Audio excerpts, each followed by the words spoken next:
Evo sad se malo bolje vidi to.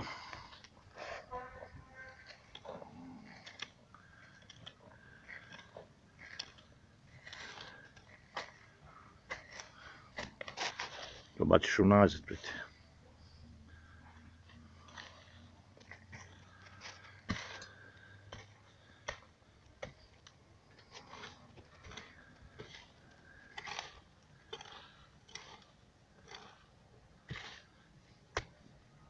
Tamo mistore.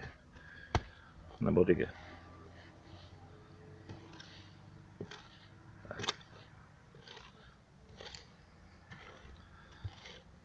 Samo redom. I to ide fino, viš. Kao kad kosiš. Eto, su priške.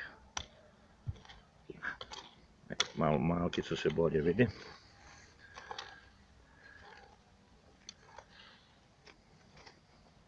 A što nisi ključio ono svjetlo? Možda bi bilo bolje. Da ne trošimo struju, brate. To ljubite, brate. Da bude čisto, to. To.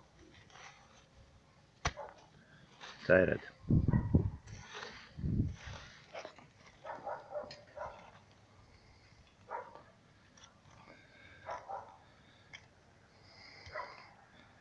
Pravi penzionerski posao, a?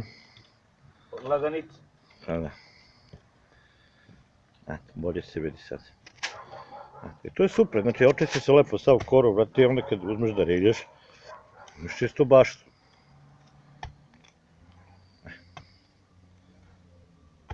To bi bilo to prilike.